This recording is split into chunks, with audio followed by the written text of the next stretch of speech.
Jessica Morris is with us today, and about a week ago here, Jessica broke a story on the Julie Roys report, which broke a lot of hearts in the CHVN community. I know, surprised a lot of people. Jessica coming out with this story that several men have accused former Newsboys lead singer Michael Tait of sexual assault and other inappropriate behavior. Jessica really was like a bombshell, I think, for so many people. Um, how did you start looking into this story? How did it first come across your radar? Yeah, so I'm a freelance journalist based in Australia, if you can't tell by my accent. And I have actually been working between Australia and Nashville for probably just over a decade now, and started work in Christian music in some capacity. So it was actually through that I was in Nashville in 2022 covering the Dove Awards, the basically annual Christian Music Awards. And I caught up with some friends while I was in town, and they said to me, "We keep hearing stories about this person, and no one's doing anything about it. Can you do anything about it as a journalist?" And so I said, "What evidence do you have? What sources? Who is willing to talk?" I trusted this person, and so they referred me onto a few people, and I started digging in and found that there was a lot to uncover. Sadly, about Michael Tait, and that's when the story came across my table. So it's been 2.5 years now. 2.5 years, such a slow process, but obviously, with allegations this serious, it does have to be pretty slow going. You have to check a lot of sources and affirm what you're hearing from people. A lot of our readers and listeners are shocked. I know on the Roy's report, watching the Facebook comments, a lot of people shocked. How did you approach the seriousness of these claims and the responsibility of sharing these victims' claims then? Yeah, it's a great question, and I appreciate it. Um, there were two sides to it. I think one was immediately to go, if people are sharing these stories with me as survivors, as victims, I want to hold space for them and their story and hear the facts that they're sharing with me, and recognize any pain that they're feeling, but also celebrating their recovery, because lots of these people have gone through a lot of trauma recovery. The second part is then holding space for the fact that Michael Tait is such, it feels like an understatement to say he's such an influential name in Christian music. He is so loved, both by people, there are people in Christian music in the industry who adore him, as well as fans and people across the world. He has played a pivotal role in people's faith in making music with both DC Talk and Newsboys. So I knew that holding these two things together, if I had enough truth and evidence to make me and believe that these stories about Tait were true, these alleged stories were true, holding those two things together was really difficult because it meant I had to meet them in the middle. And yeah, so it was about going, how do I take that journey, recognizing what is true while also holding a space that this man has a lot of sway in Christian music for multiple reasons. Um, Now, I guess we should remind people these are still allegations. They haven't been Absolutely. proven in a court case, right? But it wasn't like you just took three people's word for it and published this, right? Tell us a little bit about how many people you interviewed and how you went about that process. And Yeah. you obviously believe these people once you've published the what you've been told. Yeah, absolutely. So I have over 50 sources, and I know that without stating names, that feels like she chose a number out of thin air. The reason there are so many sources is because I've been doing this for so long, and so I would start. I think I started with about six. Six potential stories. Not all of them have been published. Not all of them. Some of them ended up being dead leads. I then started with six, and people would then refer me on to their friends, saying they can fill you in on a background story. There is more here. And so the process in that is basically going to each source and asking them not only what your story is, but who can corroborate it. So, who did you tell immediately after the event or as close to the event as possible? Did you file a police report? Are there medical reports? Are there text messages? Are there photos? And you have to pull as much of that as possible to then go, is this credible? And ultimately, it came down to the fact that the three reports that alleged reports that we shared of this alleged behaviour with Tait, they all match the same pattern of behaviour over and over. All of these men were 22 at the time, which was bizarre, but was just a fact that came across the table. And they all happen in similar instances. And I was hearing enough corroborating reports off record from sources to tell me that people weren't surprised by this. So that is why basically we went there. And then in addition to my fact checking, this was fact checked by the Roy's report, because they knew that legally they had to make sure this was backed. And I'm also, as an Australian, I have held to legal standards in both Australia and now the United States for this. I'm also held to 2 different journalistic code of conducts, both in Australia with my own media union and in America with the Society of Professional Journalists. And I also have my own code of conduct. So there's multiple things where I'm aware that as a Christian and a Jesus follower, I want to act with integrity. I want to do a good job as a journalist, but I also am held to legal and ethical standards that I have to be willing to uphold, which is why this took so long. You mentioned your own faith there. This wasn't like a gotcha piece hoping to destroy Christian entertainment, right? And No. like, how did your own faith and values shape how you went about this then and how you handled this story? Yeah, I was so aware. I knew that holding this story, I knew that it could be used to attack the church, to attack Christian music, and that's not what I wanted. I work in Christian music. I'm friends with many Christian musicians. I actually began my whole podcast that I began was about talking to Christian musicians about the things that hurt, heal, and change us in the church, because I was so disillusioned by what I was seeing in Nashville when I lived there. And so I so badly wanted this to be a moment of redemption, if it was possible. Not to say that everything's bad, but I kept hearing stories from musicians in Christian music saying, we love this, but we want God to shine a light on the darkness.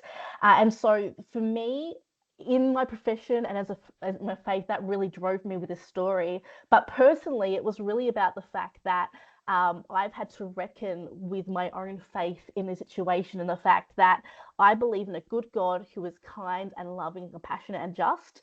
And meanwhile, I've also grown up with this music, and it promotes all those same things. And when there is an intersection that doesn't make sense, I really had to address that and say, well, what do I believe about people? Where is the image of God in people? Because God loves everyone. There is mercy and forgiveness for everyone, but justice and truth also needs to happen. And so I've had to reckon with that, and still do to this day. That's a constant tension.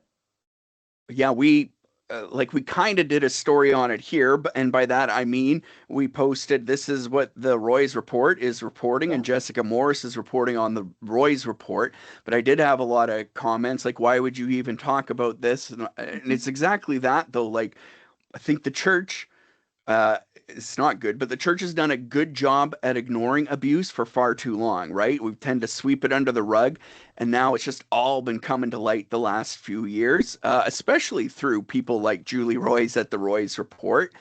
I think it is important that we acknowledge these abuses, that we stand with victims, right, or alleged abuses, and that no longer we're not going to turn a blind eye. We're going to face these head on and hold people accountable. Yeah, absolutely. And I think there's something that's been so formative to me in this story. I've been obviously like doing my own prayer time and processing through this whole thing. And something I kept reading through the book of Isaiah, and God's words about him sort of like seeking justice and truth, and what it looks like for have vindication for people who believe they've been wronged. And I would look at these threads that were through the whole Bible and realize that God has been at the work from the beginning of time since the fall. He's been in the job of redeeming what is broken and shining a light in the darkness. And I know that if we're grieved by evil or in any capacity, that then how much does his heart break for it, Hmm. especially once you meet people who tell you these stories, who are telling you these visceral moments that they can't unlive in some capacity, and you realize that if this is impacting you, it must also harm God's heart in my Hmm. understanding of who God is. And so in that capacity, I think it's so important that we are brave enough, as in our own personal spiritual life, I speak for myself, we're brave enough to actually broach the fact that we know a good God, but good things aren't always done in his name. And that doesn't say, look, Christian music, please. I see so many comments, people saying basically don't listen to Christian music anymore, burn it all down. Please don't. Please don't.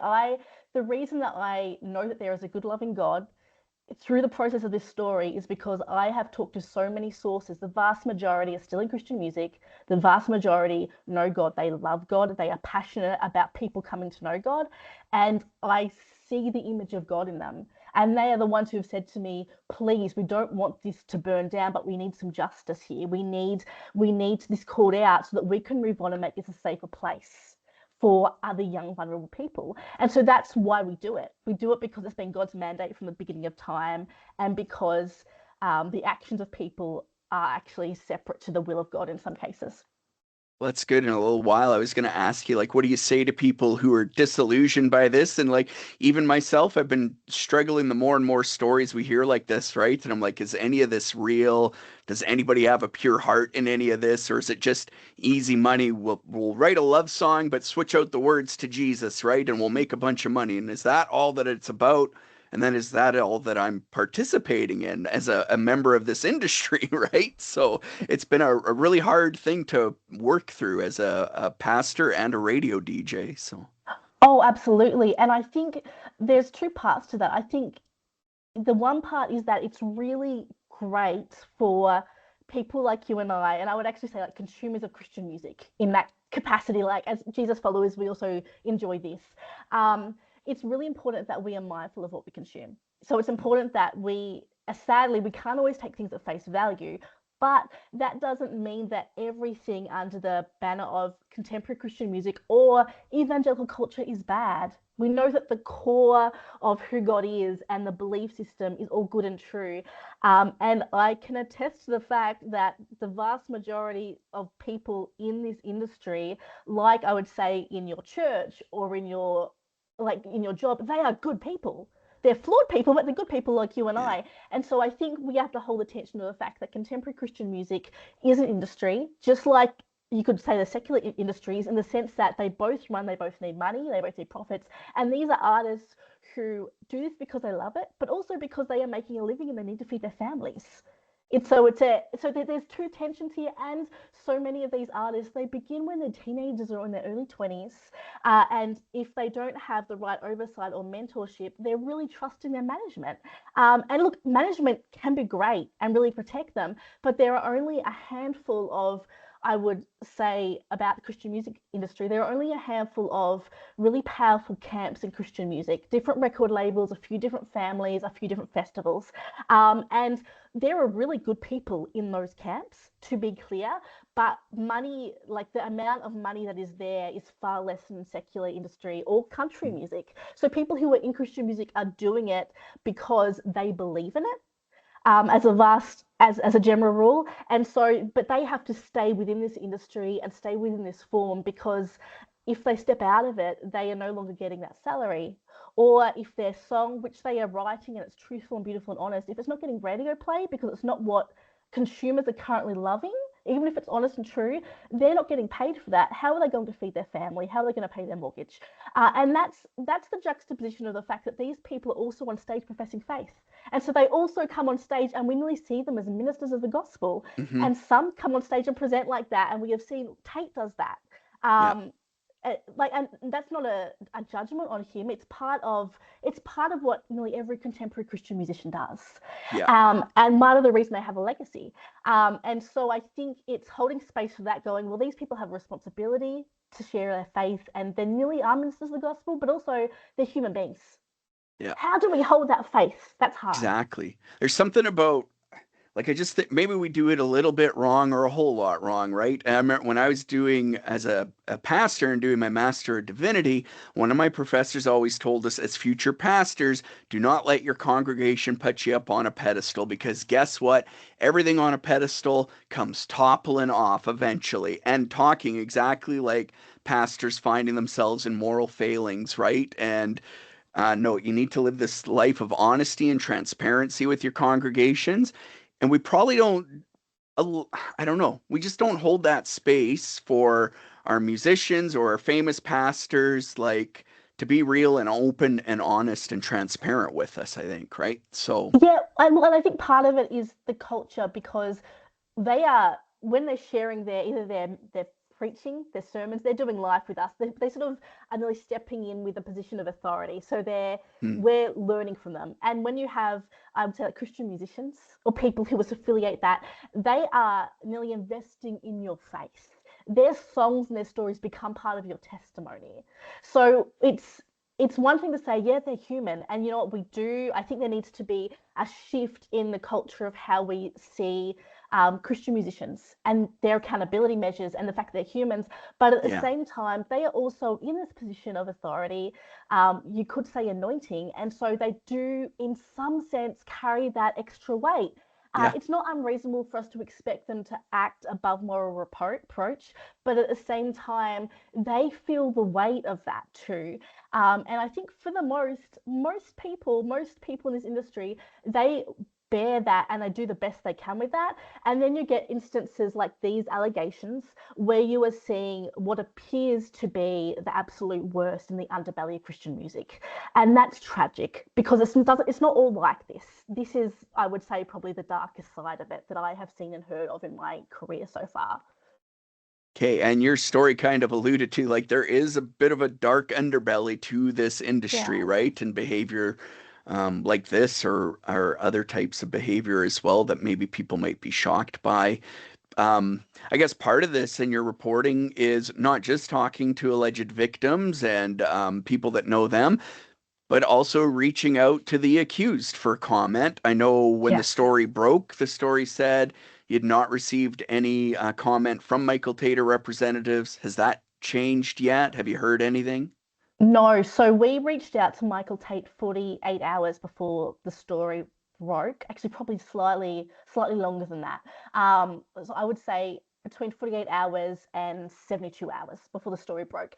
We reached out to him, his lawyer, and then later on also his management. And we reached out three separate times requesting an interview. And then when we didn't hear back, sending specific questions about these allegations, saying, would you respond? We would like to give it the opportunity. Sadly, we didn't hear back. So he and his team are still obviously welcome to respond. I do understand that from reading stories in other outlets, I believe other outlets have also approached him. So at this point, it's his and his team's decision not to respond. They will do that if and when how they choose to. I was grateful that the Newsboys chose to respond with their statement, and we were able to include that because not knowing that that Michael was affiliated with them, it was important that they spoke into that, and I did appreciate it. Yeah. So they did give you that statement. And then after the story broke, they released a further statement on Facebook. I don't quite know how to ask this, but what are your thoughts on that? They basically said that when Michael left the band in January, he confessed to them that he was living a double life, I believe are their words, and that they had no idea how bad it really was till this story came out. Yeah, do you have any Yeah, comment on that or? yeah. I can speak briefly around it. I Sure. think I felt heartbroken for fans when they read that statement. If anything, I actually thought that them choosing to release that statement actually further it seemed to further verify our reporting. Yeah. Because initially, in the initial response the Newsboys had given us that we posted in our article, their response was that and this is not ad lib, so you'd have to read through the statement again, but the statement was basically that they were unaware of Yes. anything and that he parted ways with the band. And I respected that. So when they released saying, well, actually, they had heard something, at least about a double life, that was new. They had not previously shared that. Yeah. And so, yeah, it was certainly interesting. I found it fascinating that I appreciate the fact that they were standing with alleged victims, but I did find it fascinating that after 15 years on the road, that this sort of sharp division was happening between the bands, and I can't fully grapple with what that means on a personal level for crew and band members because truly the Newsboys and I say this with great respect, the Newsboys band and crew, they are a tight-knit team. They do 100 shows a year at least. They are on the road all the time. They know their craft back to front. So I can't imagine how this is impacting them on multiple levels. Oh, well, that's a good reminder then, especially from the reporter that broke this story, right? That like, yeah, they're being impacted as well. And speaking of people being impacted, the victims obviously having to relive these allegations over the last couple years with you, and then the story comes out, and I imagine that brings with it a whole bunch of complications for them and their healing journeys. Have you heard from them? Are you able to share at all how they're doing right Yeah. now? And Yeah, absolutely. So I have heard separately from all three of the men in the article that we just released about Tait, and I would actually say they're doing really well. And that's not an overstatement. All three of them have left the Christian music industry. They're doing really well. They're healthy. They're happy. They've got families. That's one of the reasons they chose to speak to me. I think because they knew that they were settled and they'd done a lot of healing work or processed. And you see that in the article. I think you sort of see their process of healing. And so they reached out, just sort of saying. Some of them said thank you, which was sort of, for me, it was like, I did my job well, good. That's the most important thing, is that they feel heard and seen in this case. And honestly, I think some of them were just surprised to see other stories, because obviously when I'm interviewing people, I can't tell them what other stories I'm hearing from other yeah. sources. It's about protecting their anonymity, especially knowing that especially in the case of alleged sexual assault, you don't want to name a victim, because you don't want to re-traumatize them. You don't know what their legal repercussions could be for them, or if they want to go that avenue. I haven't been told any of that. And you also don't know what could happen on social media. How are people going to respond? Yeah. And how will that then impact that person's life? So the three men, I would say, in context of everything that's happened, they are doing really well. And I am just constantly amazed and honored by their trust of me. Yeah. Um, is there more to this story that you're still working on and more to come out yet? Or is that like you've told the major story and now it's just follow up kind of thing and fallout? I would say I'm still certainly working on this. I'm still reporting. We have had so many people comment, multiple comments, but we've also had people comment and share some of their own stories, or say, I'd just like to share some background information. So I'm still in the process of following up all those emails and leads. It doesn't mean any will land. Particularly on a web page anytime soon for you, but there's a potential for that. Purely as a journalist, I have to follow that.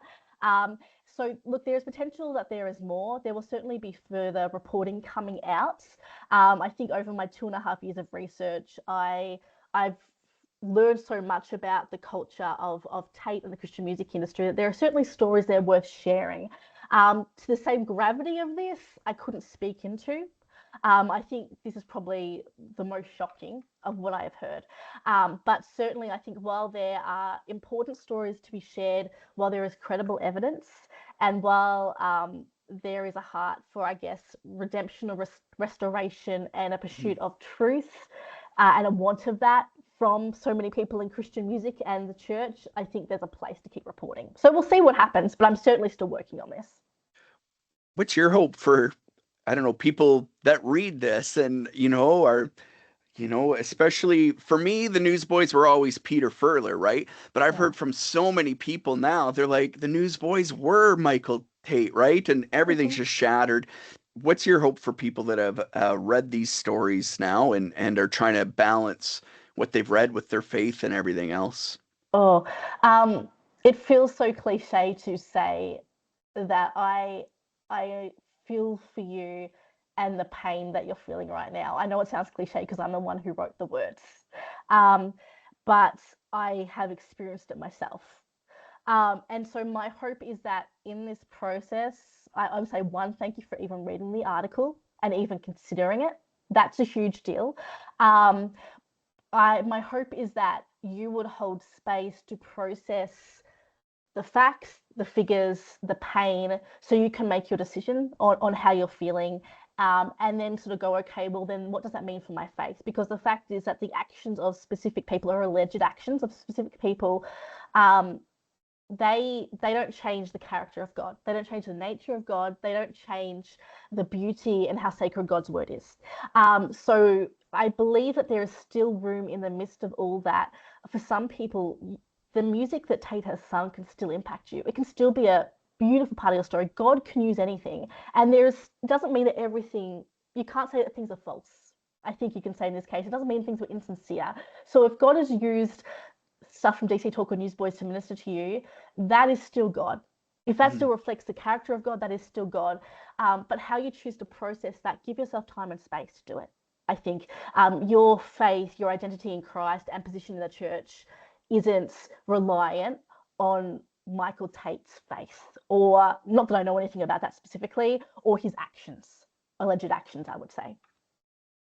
Jessica, what about you? How can we find out more about you? How can we check out your podcast? Things like that. Sure. So you can continue to follow my reporting on the Roy's Report, which is julieroys.com. But I do have a personal website at jessicamorris.net. And you will find my podcast, the Between You and Me podcast. Ironic. Didn't realize it when I named it in 2018, the DC Talk song. But the Between You and Me podcast is available on all major podcast platforms. You will find the link at my website, jessicamorris.net. And I talk to primarily Christian music artists about the things that hurt, heal, and change us in church culture. Again, ironic that this came into my lap. So I would love for you to listen to that. And I would actually say that the vast majority of episodes are much lighter and more hopeful, and hopefully more restorative than what we've been reading in the last week. Well, this conversation, it did actually give me a lot of hope too, like I had mentioned before, Jessica. So I thank you for that. I thank you for the work of doing this. I know that's a difficult story to tell and comes with a lot of heavy weight on your shoulders too. So thank you. I do think it's important, and we really appreciate you taking the time to speak with us as well. Thank you so much for taking the time to chat with me. I appreciate it.